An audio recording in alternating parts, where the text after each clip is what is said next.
Psalms chapter 84 and verse 10. For a day in thy courts is better than 1,000.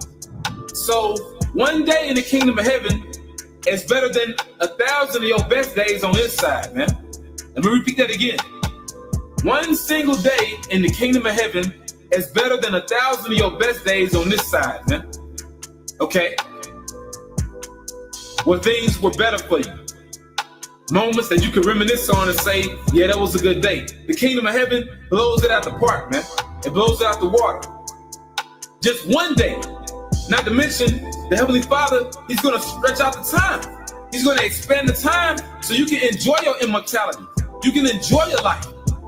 And the Lord said in Wisdom of Solomon, He created the Israelite man to be an image of his own eternity, man. We're going to be a likeness of his own eternity, man. We're going to be many most highs, man. We're going to be many most highs. Okay? God's on earth under Yahweh Shai. I have said, ye are gods, and all of you are children of the Most High.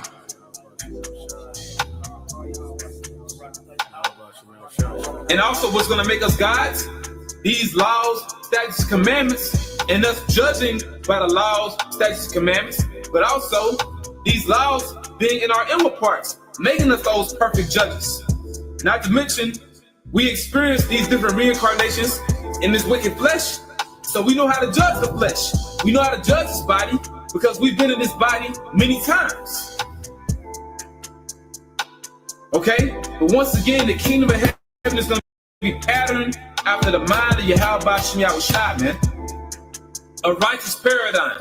Our Father, which art in heaven, hallowed be thy name. Thy kingdom come.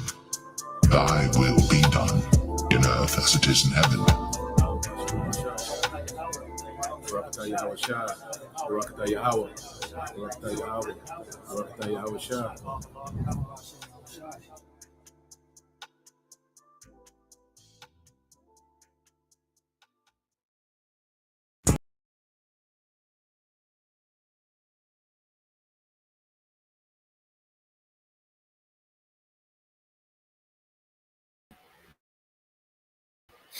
All right, Shalom. Shalom. First and foremost, we would like to give all praise, honor, and glory unto Yahweh, by Hashem, Yahweh Shai, by Hashem, Chakadash.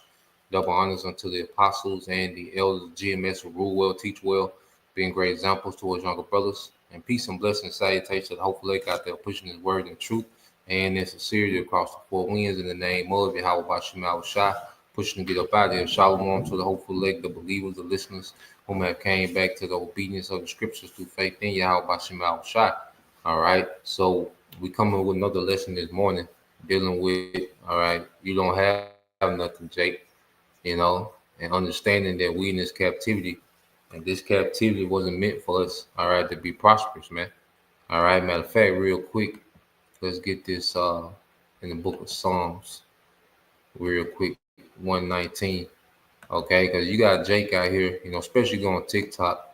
All right, you have certain Jakes, you know, certain Jakes think they, you know, woke, all right, and think they on some type of level, okay, because they're Republican now, and you know that they have a piece, okay, of this American prosperity, which American prosperity is dead, okay. American prosperity is completely dead. All right, if you in your mind thinking that there's some type of prosperity here in America, all right, you're asleep, okay? And you have these people celebrate, you know, certain tax cuts, okay, within this big beautiful bill, and not understanding, all right, that those tax cuts, all right, don't benefit, all right, the lower class, all right, even the middle class, okay? Those tax cuts, all right, are for the super rich. Okay, they the ones that see the benefits of that. Okay, because what they pay in taxes, okay, can pay salaries of whole corporations. Okay, so them getting the tax cut is a major break for them. That's not a break for you. Okay, So when you go here to Psalms 119 and 71, you can read that, bro. Psalm chapter 119, verse 71. My suffering was good for me, for it taught me to pay attention to your decrees. Yeah, America was a punishment for us, man. And not saying that you had to be dirt poor in America, all right? But we have to understand we're here for a punishment. So if we understand that we're here for a punishment, man, the goal isn't to try to partake in the prosperity, all right, of our captors, man. Okay, this is Esau's kingdom. Okay, this is not our kingdom. See, we have a whole kingdom coming, and we will sit here, okay, to suffer, okay, and to be under, all right, the yoke, the bondage, okay, of our enemy. So it will teach us righteousness, man. So we will learn to appreciate righteousness, man. Okay, by being captives in the wicked kingdom.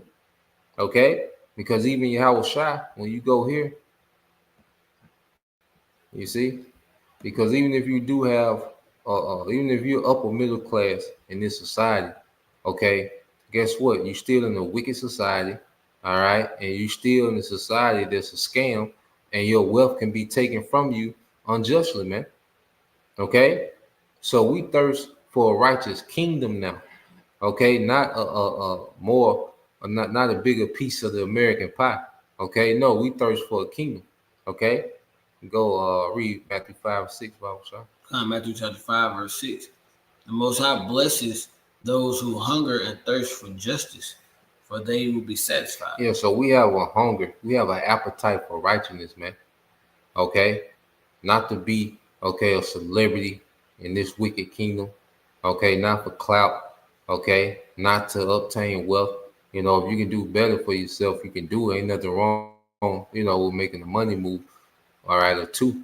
Okay, but this mindset of, you know, we're here to prosper. You know, Jake think they gonna create some type of generational wealth. Niggas been talking about generational wealth for generations. Okay, it ain't manifested yet because it's not. All right, it's not meant for you niggas to have generational wealth, man. The curses say bless. All right, shall you be coming in? I mean, a curse shall you be coming in, a curse shall you be going out. All right, so Jake might come up in between, but no matter how much Jake get, they always leave out curse, man. All right, none of these niggas, no matter how rich these niggas get, there's never, the next generation never sees their wealth, man. Okay, so let's go here real quick. I want to play this quick video by Trump. All right, where he said in his campaign in I think it was 2016. Okay, so let's go here. All right, he was really making mockery of you niggas, man. Okay, and you same niggas have rallied behind him today. Okay, so let's play this real quick.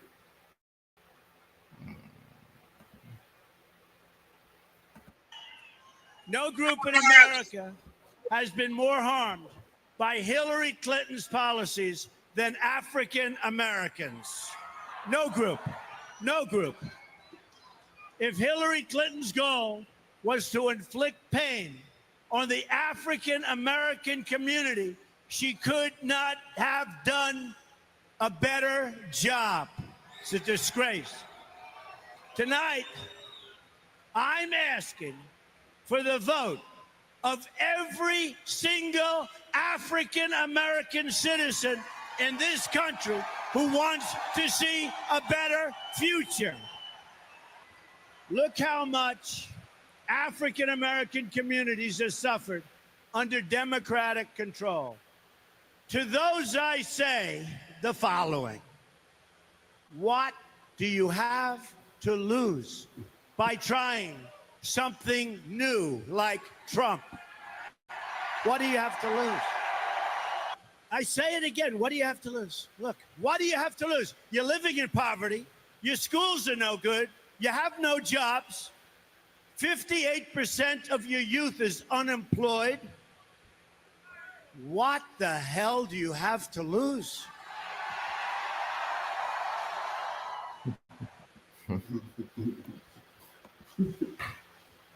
Tea, bro.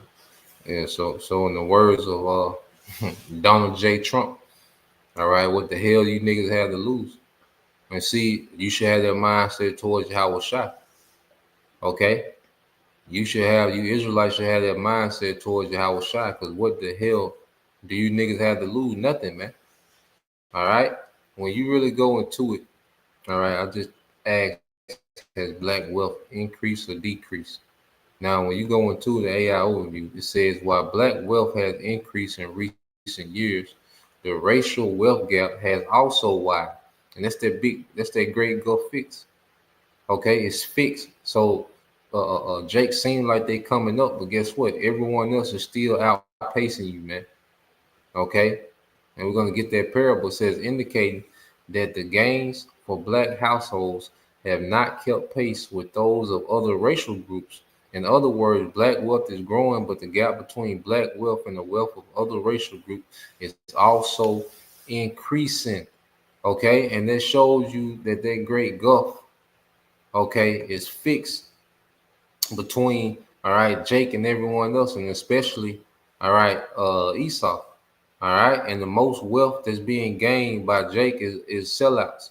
You gotta understand, they're including the Tyler Perrys and the Diddy's and the Mayweathers. Okay, they're included in that.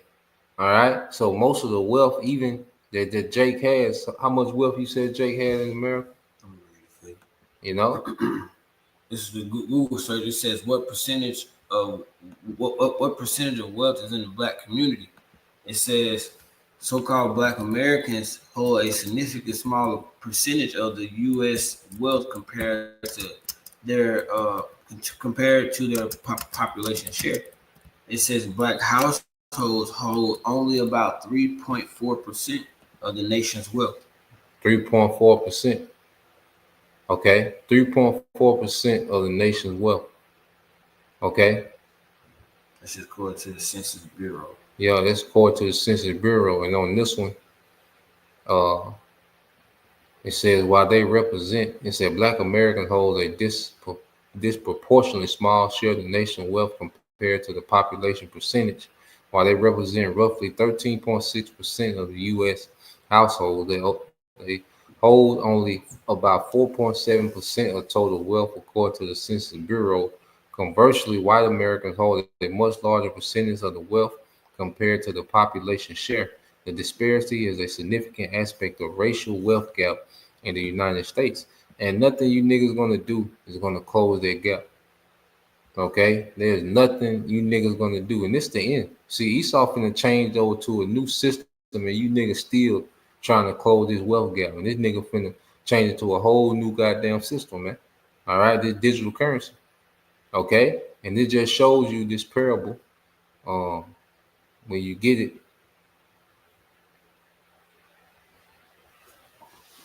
I got you.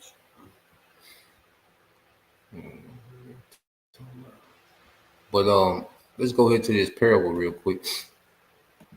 This no.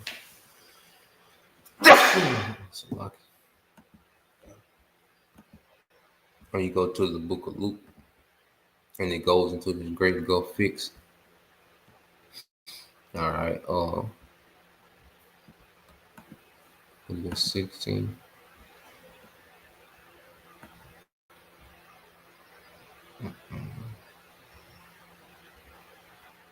Yeah.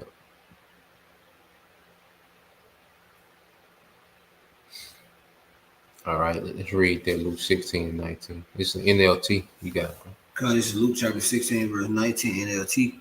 And Yahweh Shah said, there was a certain rich man who was splendidly clothed in purple and fine linen, and who lived every day in luxury. Yep, so this is speaking of Esau Edom. Okay, the rich man. All right, who fared every day, sumptuous, lived every day in luxury, man. It's beginning with the elites. Okay, the super rich. All right, go ahead. Verse 20, it says, at his gate lay a poor man named Lazarus, who was covered with sores. Yeah, Lazarus. All right, represent represent Israel. Okay, and he was covered with sores, which are wounds, because remember, we're wounded from this captivity. Okay, we've been wounded, spiritually, psychologically, economically, okay, physically. Okay, this is the effects, okay, of this chattel slavery that we went through.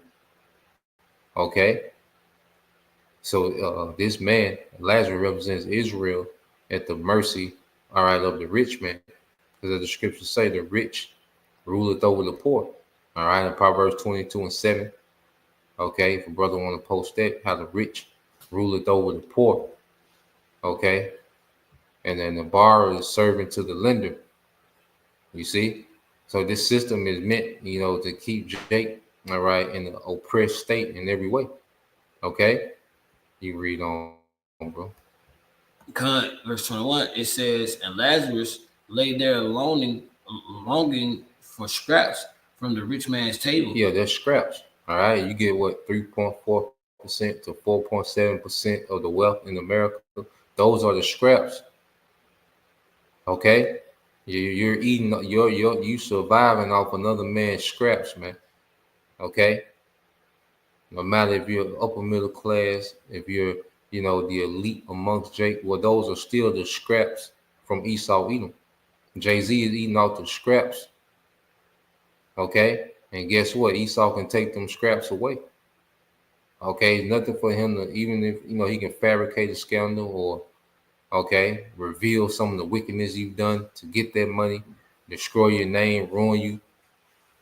Okay, so what we're seeing is a nation of people that's eating out the scraps of another man's table, and these niggas are celebrating. Like I said, you have niggas on TikTok celebrating the big beautiful bill like if it's some great victory for them, man. Okay, you keep reading, bro. It says the dogs would come and lick his open sores. And yeah, those are the other nations. You know, you have this term what you call a middleman minority. Okay, where these other nations are, you know, giving grants and, you know, different exemptions. Okay, because really what them heathens get now, they get tax cuts, they get tax exemptions. You niggas are not privy to that. Okay, so they get these, you know, these tax cuts and tax exemptions.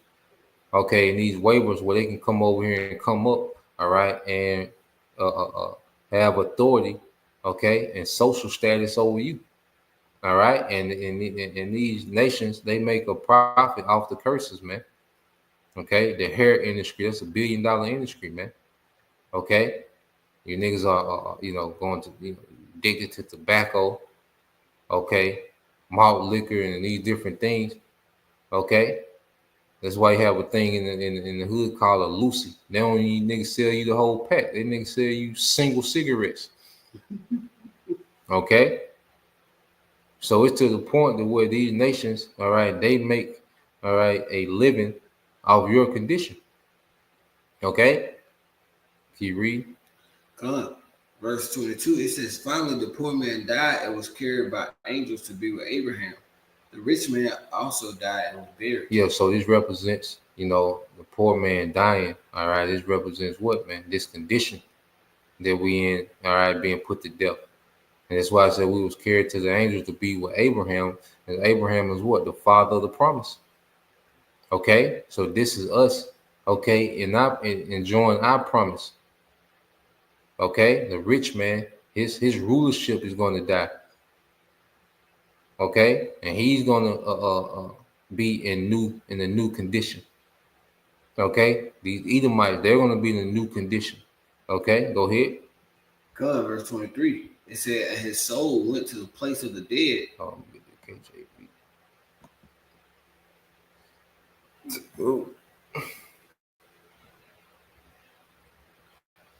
You got it, bro. Verse 23, and in hell he lifted up his eyes, being tormented. And this is a condition. Okay, so this is Esau going from the rich man, okay, in his kingdom, okay, to captivity in our kingdom. Okay, because being part of the promises to Abraham, what did it say? King shall come from his loins, speaking of Abraham. So this is us in our rulership, and Esau in his captivity. Okay, you got it, bro. It says being tormented and see Abraham afar off and Lazarus in his bosom. Go ahead. And he cried and said, Father Abraham, have mercy on me, and send Lazarus that he may dip the tip of his finger in water and cool my tongue, for I am tormented in this flame. Yeah, so he wants some relief. This is a rich man Esau begging for relief, okay, from the bondage that he's going to be in. Okay, so it doesn't turn good for Esau Edom. So you Jakes that's aspiring to be like Edomites, and you still looking up to these devils, okay, and you still have some type of hope of prosperity in this society. All right, this devil's empire is going to be short-lived. He's going to be brought to an end. Okay, this man's going to be judged and put in captivity, man. Okay, and there's going to be no relief from this nigga, man. All right, matter of fact, let's finish this and then we'll get that. Go ahead. Kind of verse 25, but Abraham said, Son, I remember that thou in thy lifetime receivest thy good things, and likewise Lazarus evil things, but now he is comforted, and thou art tormented. Yeah, so we're gonna be comforted in our kingdom and our rest, and this devil gonna be tormented in captivity. Go ahead. And beside all this, between us and you, there's a great gulf fixed. There's a great gulf fixed. Isn't there a gulf fixed on this society? So no matter how much it seems like Jake come up, there's still a gulf between him and the rest of the nations, and it's a big gulf between Jake and Esau.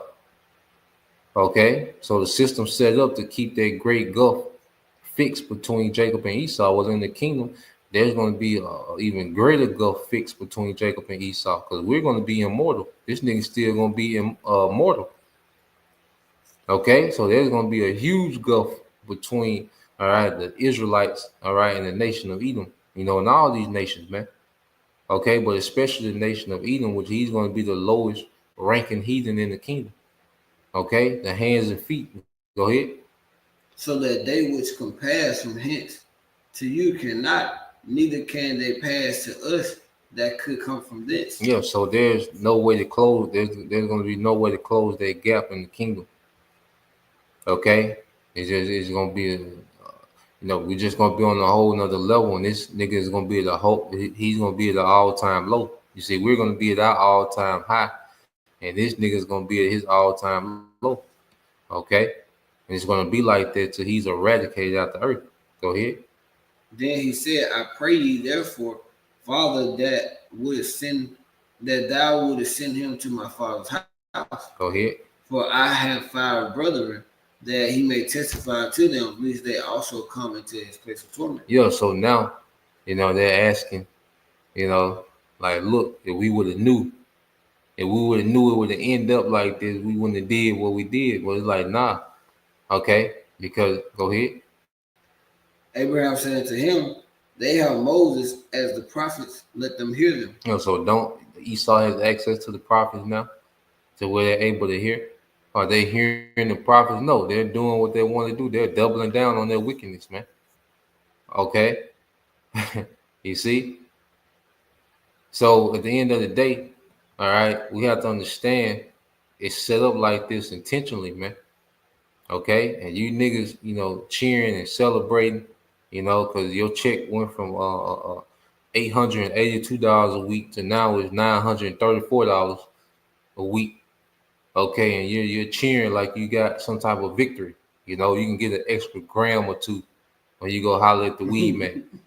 Okay, and that's a victory to a nigga, man. Okay, let's get this in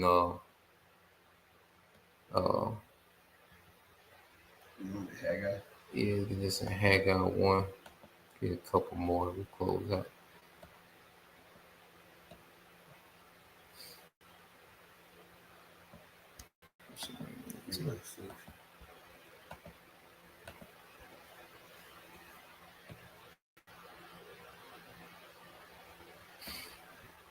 All right, you got it, bro. This is Haggai chapter 1 and verse 6. You have planted much, but harvest is little. You eat, but are not satisfied. You drink, but are still thirsty.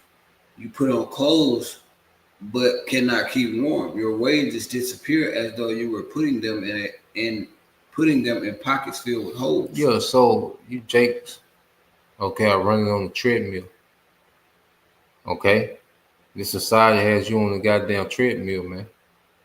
Okay? This was not a system that was set up for you to gain wealth, inherit wealth, generational wealth. No, it's not. It's not for you, man. Okay? And the Lord got it fixed was like that. Okay? At the end of the day, you're supposed to be getting rich in your house shop. Okay? You see? So let's go here and we'll end it here. So we just want to touch on that this morning. Let's go to the book of James. Okay.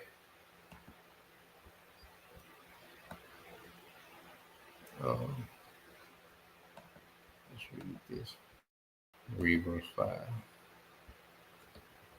Yeah, James 2 and 5. Yeah. Because James chapter 2, verse 5. Hearken, my beloved brethren, had not the Most High chosen the poor of this world, rich in faith and heirs of the kingdom, which he had promised to them that love him. Yeah, so we heirs to a righteous eternal kingdom. You know, and that's what we believe through faith. We believe that, man. All right, and these are promises made to our forefathers. So we understand we have these things coming. We don't have, all right, the wealth of this world, all right, but we have abundance in faith, abundance in trust, abundance in knowledge of Yahweh Bashim Al-Shah. You know, these are the things that the Lord has allowed us to continually become rich in. Okay, and it's leading to us inheriting the eternal righteous kingdom. Okay, so are you Jakes? You know, you're celebrating. Okay, you're celebrating this this big beautiful bill. Okay, in your mind, all right, you have some type of victory because Esau, all right, gave you niggas a tax cut. Okay, gave you niggas a little piece, a little more of a crumb, a piece of a crumb of a crumb. You know, so this system is set up to keep you poor, to keep you oppressed. All right, it's gonna get worse, and also most of these jobs that AI is finna replace is gonna be the job that you niggas work at, man. Manufacturing, okay, school teaching. You see, what you call it? Telemarketing, okay, cashier, okay, because you would rather deal with the self checkout than eat any goddamn way, okay. So there's no good news for you niggas in this society. It's only gonna get worse. All right, the devil is baiting you niggas up for disaster. Okay, with those that have faith in Yahweh Bashim Al-Shah, man, it only get better from here, man. You know, yeah, that's the point. You know, Lord will. All right, you brothers. All right, and you sisters. That's fine. Once again, and give all praise and glory unto Yahweh Bashim Al-Shah Bashim Chakdash. And double honors unto the apostles and the elders of GMS who rule well, teach well, being great examples towards younger brothers. And peace and blessing, salutations, hopefully, shalom. Shalom.